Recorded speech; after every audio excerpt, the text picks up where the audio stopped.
Bismillahirrahmanirrahim. Assalamualaikum warahmatullahi wabarakatuh. Yang mulia Hakim Konstitusi, para pemohon, kuasa pemohon, dan semua yang hadir di sini. Nama saya Arif Patramijaya. Saya diminta untuk menjadi saksi dalam kapasitas saya selaku Koordinator Tim Pembela Demokrasi Indonesia Jilid 2 atau disingkat TPDI Jilid 2. TPDI ini mendapat kuasa dari 3 orang aktivis yang konsisten punya mimpi negara demokrasi yang berkeadilan. Petrus Haryanto, mantan aktivis Sekjen PRD 96 yang dipenjara karena memperjuangkan demokrasi. Azwar Furgutyama, juru bicara Forum Kota. Dan yang ketiga, Henry Tendri. Oleh karenanya, pada waktu itu TPDI dan saya sendiri bersedia untuk memberikan bantuan hukum secara pro bono untuk mengadukan pelanggaran kode etik yang dilakukan oleh KPU. Yang perlu kami jelaskan pada pokoknya adalah bahwa dalam persidangan DKPP itu merupakan persidangan yang terlama sepanjang DKPP terbentuk. Kami mendaftarkan bulan November, dibuka persidangan 4 kali, baru diputus Februari 2024. Padahal kita tahu biasanya DKPP tidak lebih dari 2 minggu. Yang mulia, bahwa dalam pengaduan itu DKPP telah memutus perkara pada tanggal 5 Februari 2024. Sebelum saya sampaikan fakta persidangan dan putusannya, izinkan kami menyampaikan satu kutipan dalam kesimpulan TPDI Jilid 2. Without ethic, man has no future. This is to say, mankind without them cannot be itself. Ethics determine choices and action and suggest difficult priorities. Tanpa etika manusia tidak mempunyai masa depan. Artinya tanpa etika manusia tidak bisa menjadi dirinya sendiri. Etika menentukan pilihan dan tindakan serta menyarankan prioritas yang sulit. Oleh karenanya pada pengaduan ini telah dibuktikan sejumlah fakta-fakta persidangan yang pada intinya DKPP memutus KPU telah melanggar pasal 11 huruf A dan huruf C, pasal 15 huruf C, dan pasal 19 huruf A Peraturan Dewan Kehormatan Penyelenggara Pemilu sehubungan dengan pendaftaran dan pencalonan Saudara Gibran Rakabuming Raka sebagai calon wakil presiden dalam pemilu tahun 2024. Betul forumnya pada waktu itu adalah memeriksa etika. Namun isi pasalnya, saya bacakan pasal 11, KPU tidak melakukan tindakan yang secara tegas diperintahkan oleh undang-undang. Itu inti pelanggaran di pasal 11. KPU tidak melakukan tindakan yang mentaati prosedur yang telah ditetapkan dalam peraturan perundang-undangan. Itu adalah isi pasal 11 huruf A dan huruf C.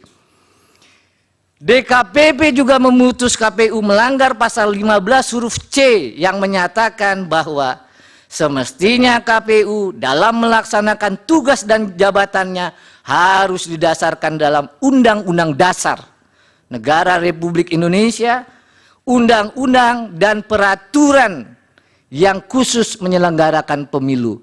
Inilah yang dilanggar oleh KPU. Lalu yang terakhir, pasal 19 huruf A, yang menyatakan semestinya KPU menjunjung tinggi Pancasila, Undang-Undang Dasar Negara Republik Indonesia, dan peraturan perundang-undangan. Oleh karenanya yang mulia, DKPP pada tanggal 3 November 2023 memutus mengabulkan pengaduan para pengadu untuk sebagian. Yang kedua, menjatuhkan sanksi peringatan keras terakhir ketiga maksudnya, dalam perkara 135, 136, 137, 141 kepada saudara Hasyim Asyari selaku teradu 1 pada waktu itu. Yang ketiga, menjatuhkan sanksi peringatan keras kepada semua anggota KPU. Terakhir yang mulia saya sampaikan, kalau saja KPU dalam persidangan itu ahli menyampaikan yang diajukan di bawah sumpah, kalau saja KPU tidak melanggar pasal-pasal yang disebut tadi, pasal 15 huruf C, pasal 19 huruf A, maka tentu saja saudara Gibran Rakabuming Raka tidak akan lolos dalam verifikasi dan ditetapkan sebagai calon wakil presiden itu dalam pemilu tahun 2004. Pak Petra, itu sudah pendapat yang terakhir itu. Yang terakhir mohon dikesampingkan, saya tutup dengan perkataan terima kasih atas kesempatan yang diberikan yang mulia. Mudah-mudahan apa yang kami sampaikan sebagai saksi dapat bermanfaat. Wassalamualaikum warahmatullahi wabarakatuh. Waalaikumsalam. Bapak tetap di situ. Barangkali ada pertanyaan dari yang mulia. Dari kuasa hukum, silakan. Ada yang mulia. Terima kasih yang mulia. Saksi. Tadi saksi telah menjelaskan dan mengutip berbagai macam peraturan ya, pasal-pasal yang disebutkan itu secara norma. Yang ingin saya tanyakan tadi juga menyebutkan mengabulkan sebagian dari permohonan yang diajukan oleh saksi, seperti itu toh. Nah, yang ingin saya tanyakan, apa tindakan yang dimasukkan di dalam norma-norma yang disebutkan tadi, terus apa juga yang dimaksudkan sebagian yang dikabulkan tadi, seperti itu. Itu yang pertama. Terus yang kedua, saya ingin mendapat gambaran, karena kita tentunya tidak mengikuti persidangan yang ada di KPP tersebut. Apakah saksi bisa menggambarkan proses persidangan di KPP itu sendiri? Tadi saksi menyatakan tidak hanya sekedar persoalan etik, seperti itu, tapi menggambarkan bagaimana proses persidangan itu, dan tentunya menghadirkan berbagai macam pihak, termasuk dari pihak Dirjen Perundang-undangan, dari Kumham. Apa pandangan dan pendapat Dirjen? Jangan pendapat, Pak, nggak bisa. Ini Bukan, ahli, saksi pendapat pada waktu disampaikan di persidangan itu. Setahu saksi ya? Ya, yang silakan. Saya ulangi lagi yang mulia, apa pandangan dan pendapat yang dikemukakan oleh Dirjen Perundang-undangan Kumham pada waktu persidangan di DKPP itu menyangkut tentang PKPU yang pertama maupun PKPU yang kedua, tentang proses pencalonan itu. Terima kasih. Dari termohon, ada satu pertanyaan saja. Silakan. Saya ingin tahu, saudara saksi, apakah di dalam proses di DKPP itu juga dibahas bahwa seluruh pelanggaran yang tadi dimaksudkan oleh kode etik perilaku penyelenggara pemilu itu juga berkaitan dengan azas dan prinsip, azas pemilu dan prinsip penyelenggaraan pemilu. Apakah juga dibahas seperti itu dan berkaitan dengan hal itu? Terima kasih. Baik, dari termohon. Terima kasih majelis kepada saudara saksi.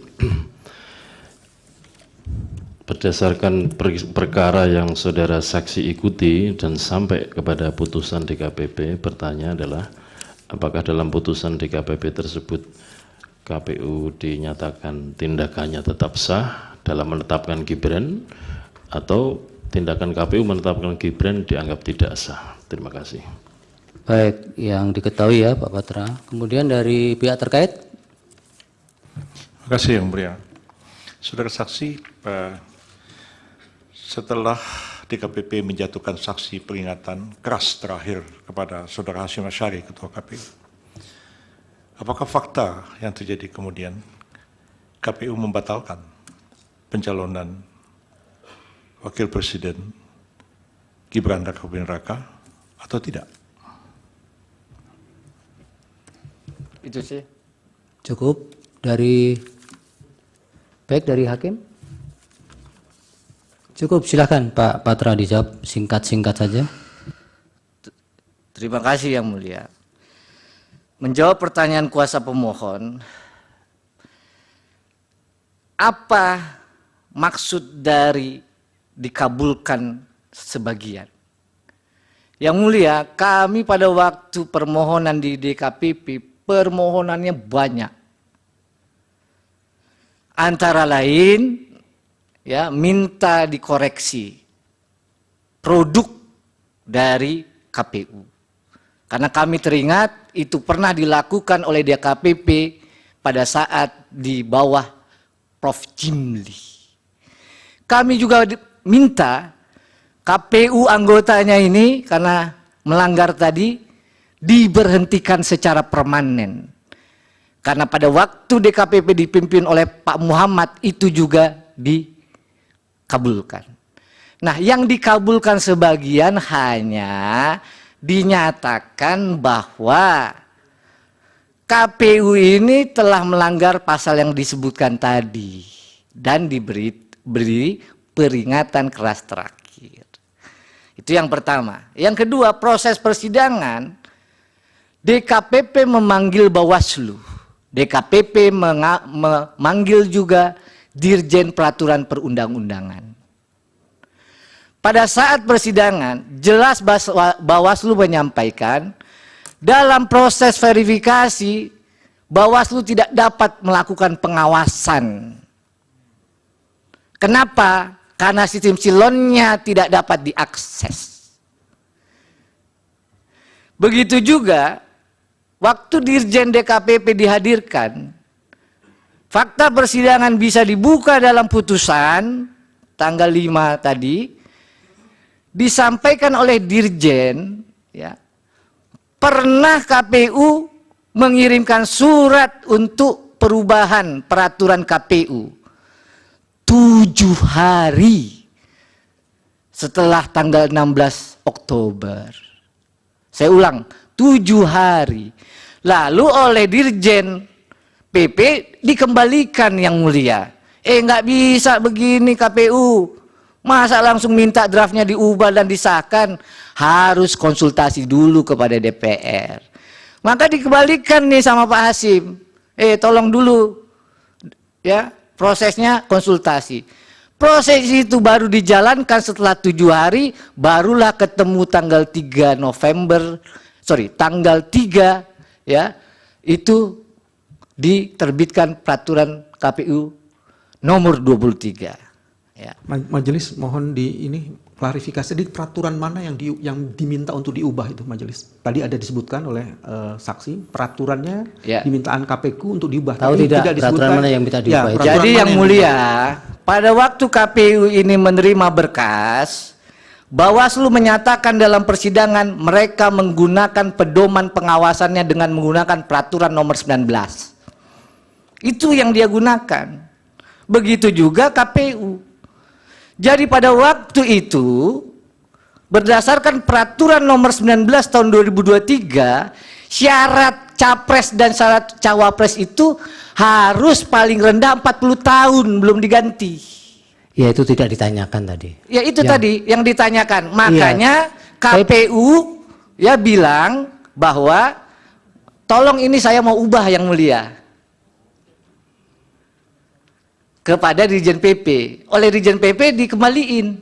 Nggak bisa, harus konsultasi Ke DPR, sudah DPR jangan dulu. diulang-ulang itu, ya. Iya, gitu. Oke, yang pertanyaan Pak Yani satu lagi. Yang kedua, ini terkait dengan asas, ya. Kalau dalam putusan kita baca, yang dilanggar oleh KPU ini tentu saja asas profesional dan asas menjamin ketidakpastian Pak Bambang. Jadi KPU ini waktu bekerja tidak menjamin kepastian hukum, itu maksud asasnya. Ya, silakan kuasa pemohon mengecek peraturan. Ya, yang dari Pak Bambang, yang ada Nah, tidak sekarang, pembahasan etik itu. Ya, KPU apakah yang menyatakan tidak sah ya di KPP ya? Seperti saya sampaikan, di dalam putusannya hanya dikabulkan sebagian. Jadi DKPP tegas menyatakan bahwa Pak Hasyim Asyari dan anggotanya semua itu telah melanggar 3 pasal. Karena melanggar 3 pasal itu diberi teguran keras terakhir. Di luar itu nggak ada putusan DKPP. Makanya diajukan ke PT UN atau di sini mungkin. Yang ketiga, fakta apakah KPU membatalkan ya? Di dalam putusan DKPP tidak ada amar putusan yang lain-lain. Hanya itu. Ya sudah, itu terus Ya. diulang-ulang. Ya. Cukup. Cukup? Baik. Yang mulia? Majelis Terima kasih. termohon, Apa, Pak? karena ini fakta dan kami juga ada dalam peristiwa itu, penting kami klarifikasi satu hal. Tidak usah, nanti Bapak punya instrumen untuk mengkanter itu. Baik, makasih. Terima kasih Pak Patra. Lebih kurang saya mohon maaf, kalau ada kekurangan saya juga mohon maaf, kalau ada kebenaran semua datang dari Allah Subhanahu wa taala. Wassalamualaikum warahmatullahi wabarakatuh. Baik, terima kasih.